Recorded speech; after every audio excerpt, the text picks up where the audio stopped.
Welcome back, guys.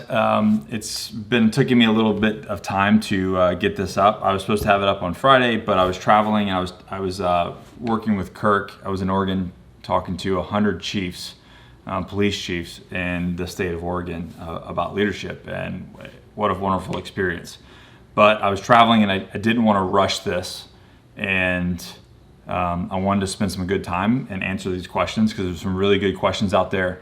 And again, the whole purpose of this, the whole purpose of, coming out about my HRT panel, or what I'm doing, or protocols, is so that I can kind of dispel some stigmas and really give you guys information based off of my experience and what I'm doing to be able to help some people out there. Because, as I've been posting this, the comments on YouTube and the comments on Instagram and Facebook have just been kind of crazy, and there's a lot of people that make a lot of quick judgments out there, or they spit out their bro knowledge without any information or experience on the subject whatsoever. So with that said, I want to answer those questions, and as we go through this series, it will become clearer and clearer, and then I'll make a playlist and put it all on there, so anytime anybody asks me, I can put it on there. So some backstory for those of you that are finding this video and haven't watched the other ones.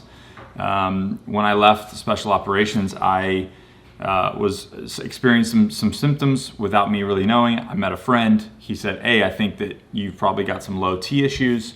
Let me introduce you to my doctor in Kansas City."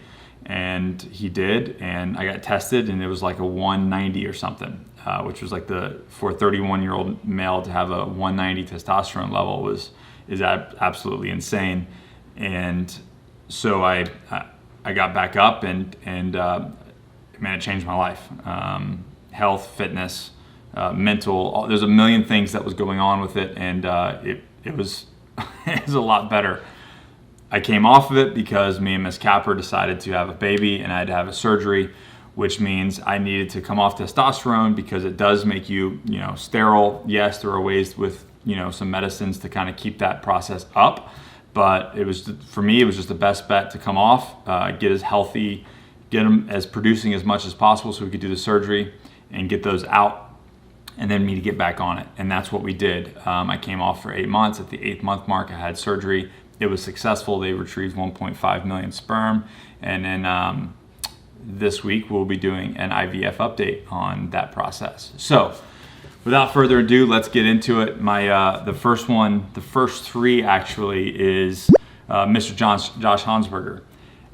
Importance of, let's go. What measures can someone take to naturally improve test levels prior to taking the leaps to TRT? And this is there's several questions this is going to jump into, but so to answer that is sleep. Not sleeping well is going to lower your natural testosterone. Alcohol is going to lower if you're just boozing it up on the regular, that is going to lower your natural testosterone. Physical fitness actually can. Sex can boost it as well. And really diet, like looking at where you're getting your food. If you're eating a lot of pre-packaged stuff, if you're taking testosterone, over-the-counter testosterone boosters, if you're eating just complete shit that comes in a pre-packaged thing, if you're just consuming all of your drinks from plastics, that can have an effect. Eating tofu and soy and things like that can also have an effect as well. So just trying to be as healthy and clean as possible, getting 8 to 10 hours of sleep a night, having a regular healthy sex life, and eating food that comes from the earth or grass-fed items, free-range chicken, grass-fed beef, and farmer's market style of produce will also help as well. Who should avoid TRT and why? If you are young, if you're under 30 and you don't have really any issues, then you should not do it until you need to, because it will start to reduce your natural progression of testosterone. Also, if you're young and you're looking to have a kid in the future, also try to do the natural and healthy way prior to getting on any sort of testosterone, because once you're kind of on it, you're on it. The last one from Josh is the importance of staying regimented once on testosterone and why? So there's a half-life cycle to testosterone, right? So like you take a shot on, say you take a shot on Sunday, it's going to peak around Wednesday, and then it's going to start coming down throughout the week. All right. So what I used to do when I first came on, and what most people do when they first start, is they get basically every Sunday or Saturday they'll do a shot, and then they'll take them for the week, and then every week they do it. As you kind of get into your system, like I said, after 6 years, I started to see that peak, and me and the doctor said, okay, what we'll do is we'll half the dose, and then we'll take Sunday morning and Wednesday night, and then that kind of levels those peaks out, and it just keeps you level. And that's the whole goal with this, is to keep you, instead of doing, dropping down and experiencing negative symptoms, you just kind of keep it level, find out where you need to be, and then you ride that line forever, and you feel normal, and you don't feel like all jacked up and crazy. You just feel the way you're supposed to.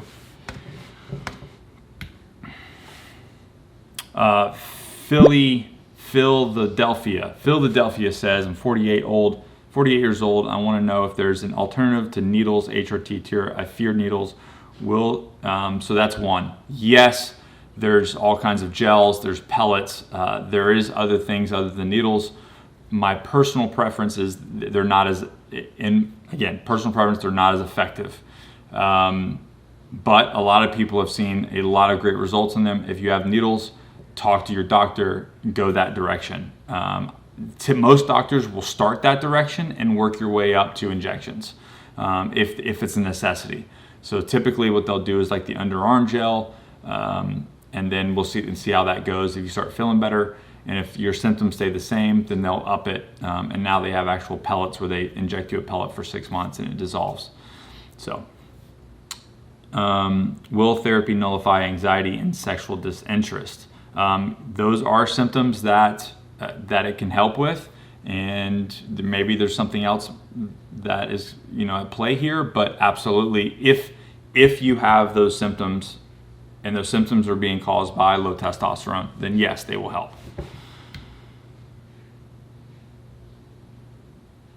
This is a good one. Same Philadelphia.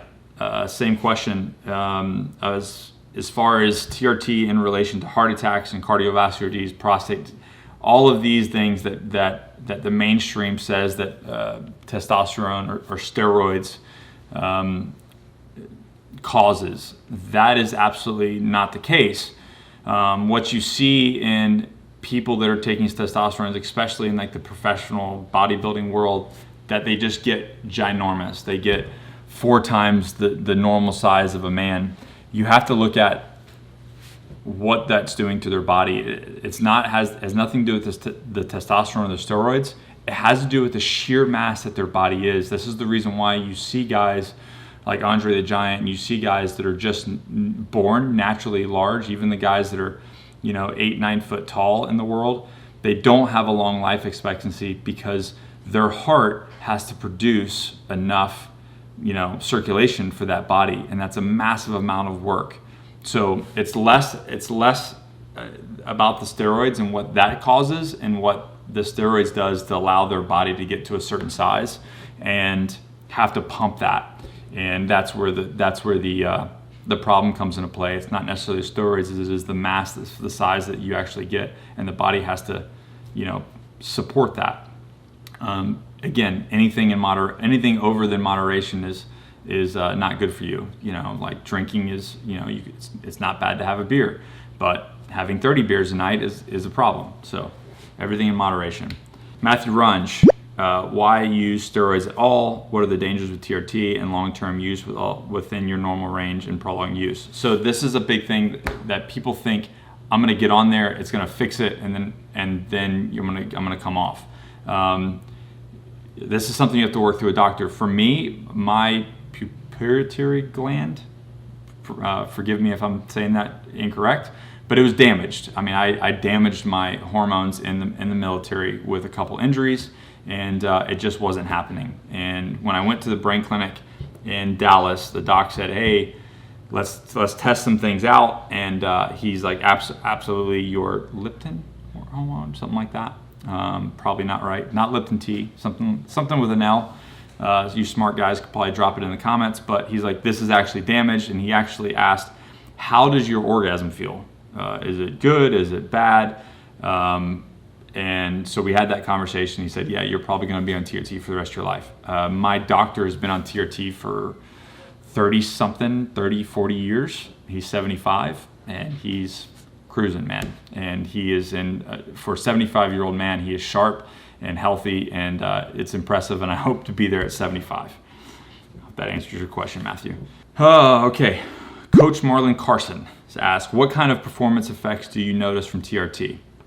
I realize the doses of HRT, TRT are considerably lower than those taken by people performance enhancement, blah, blah, blah, blah, blah. So anyways, what kind of performance enhancing? I feel like I'm in my 20s.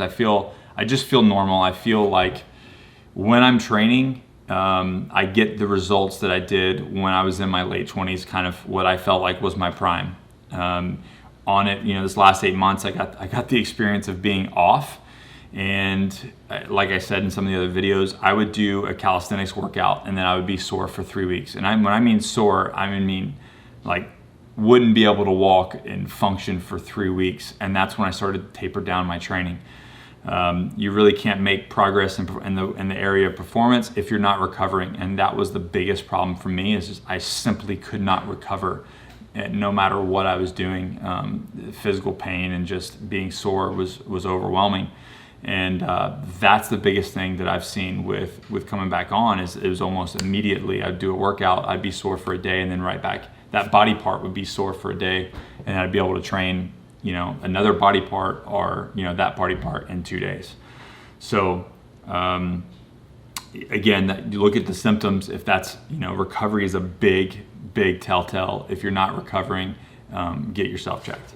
This is a great question from Joseph McChristian. Joseph M. Christian. Is it preferred to go to a primary care physician or urologist? This is where it kind of gets difficult, because not everybody is on the up and up. Most doctors are on old school medicine, and they're just going to be very cautious because their education level is not there. Some primary care physicians are a little more progressive and are up to speed on the subject, but unfortunately most are not. I would start there, get their take, and if they do this is the test. If they say, hey, well, the range is 300 to 800 and you're a 350, so you're good, and they don't focus, they focus more on the range than they focus on the symptoms, that's your first telltale that's not the doctor for you. You can see a urologist, you can see an endocrinologist, all of those, same thing. That's your test. If they go off that range from 300 to 800 and they don't talk about your symptoms and how you feel and how how your life is, then they're not the doc for you. Another option is an anti-aging clinic or a TRT or HRT clinic. Those are PAs or doctors that are very, very well versed in this subject. And what I've seen with those style of clinics is they will give you the full panel of things. They won't just give you a testosterone shot, a low dose testosterone shot, and send you on your way. They are actually going to give you a full panel. Can you still have a good sex drive and be on low testosterone? Yes. So again, they have a list of symptoms: depression, not recovering, lack of sexual appetite, lack of sleep, those sort of things. Those are all symptoms. You might not you don't need all of them. You just need some of them. So yes, you can still have a good sex drive and then still be depressed and not recovering. So again, list of symptoms. Those are what you're going off of. You don't have to have them all. This is a Pillage and Plunder Savage Company. Does your HRT affect your ability to grind it out in the gym? Yes, but not the way I think you're asking. Grinding it out in the gym or training is significantly improved when your testosterone levels and your hormone levels are balanced. If they're not balanced, it does affect the ability to train. M. Mui Lart. Similar annual product, how often do you recommend So with my doctor, because when we first started, we were doing it pretty regularly. With my doctor now, I do it once a year because we know, and I know based off how I feel, we know when my levels are good based off my dosage, what my levels are going to be. So I can tell you that, you know, based off my dosage and how I feel, my levels are going to be like a 1200, and that's where I sit, and I feel normal sitting there. But that's something you have to work out with your doc. Movie Lart, same thing, out-of-pocket expense for HRT. I pay anywhere from, my insurance, my VA doesn't cover it, so I pay anywhere from probably $400 every couple months, so maybe $200 a month, and then $300 for a visit. So it's not, you know, it's not that expensive in my opinion, especially with the quality of life improvement that it is. It's worth it. I mean, if it was more, it would still be worth it. What drugs? So Andrew Harini 58 asked, what drugs are used for hormone replacement therapy? How does this affect estrogen and progesterone in your body? That's a great question, because that's where I feel like some main doctors just give you a low dose testosterone, but that's it. When you actually go to a hormone clinic, they're going to give you entire stuff. The blog is listed below of everything I'm taking, but typically it's you're taking Test C. That's really great for testosterone therapy, and then HCG for natural productions, and then there's some pills to deal with any sort of sides if you have them. Again, that panel is from your doctor and something you should talk to them. But mine is linked below. Joe in Cleveland. I felt many of these symptoms, lack of sleep, depression, many of these things for years. I'm also a veteran. I'm wondering if the VA will help with testosterone replacement. If you hammer the drum with the VA, it's a great question. If you hammer the drum with the VA, yes, they will. I know guys that are doing, getting testosterone from the VA. The problem with the VA is they're one of those people. They do not really support that kind of therapy. So while they will give you testosterone, they will not give you anything else. So like all the stuff that you see in the blog below, you won't get. So they'll give you a little bit of testosterone to shoot, but this could also create side effects, and they really won't support those side effects. So take it for what it's worth. My advice would be educate yourself on that as much as possible for yourself and go from there.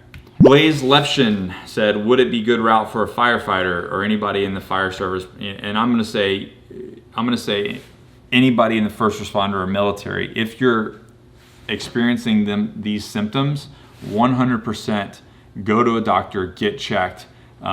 Your job is performance-based. You don't have the luxury to not being able to run upstairs and recover and then being able to do it again and then again to save lives. Same thing with law enforcement and military. If you're experiencing symptoms and you are in a first responder, there is no shame whatsoever. It is not an attack on your manlyhood. It is something that naturally happens, and get checked and get on HRT or TRT or whatever you want to call it. So yes. Chat Meaner, are you getting TRT from the VA or private? I don't have private insurance. I use my VA, so I just pay for it. Again, the question was in there, but no, I do it through myself. This is another great question. The last question is, what is a good, healthy, free testosterone ratio? There is a range. I'm not even going to say it because I'm a doctor. Again, there's a range from here to here. In my opinion, in Nick's opinion, there is no such thing as a range. It is about you, how you feel, and your symptoms. If you are not having any symptoms and you feel great, then you're good. If you're starting to feel symptoms and you're over 30 and things are starting not to look right, then go get checked and work with someone that's going to work with you to get those symptoms away. And that's really where me and my doc kind of played, was what symptoms are we having and how do we get rid of those? And then, how do I sleep better at night? How do I have a better quality of life? How do I recover better in the gym? How do I have a better sexual appetite? These are things that are all part of it. So, all right, that's it, guys. Again, the blog is linked below. I hope this answered a lot of your questions. I know there's going to be more below. Drop your question in the comments and subscribe. Hit the little subscribe thing and the little bell so you get notified when these videos pop up. and we will continue down this road. And this is something I'm going to continue to talk about regularly. And I want you guys to follow the journey and not just talk about it, but actually show you being off, where I'm at, and then over the next like 6 months to a year, how I'm going to progress coming back on. So that's exciting. It's exciting for me. I hope it's exciting for you. You guys know the deal. Never quit, never surrender. We always keep moving forward, and we'll see you guys in the next video.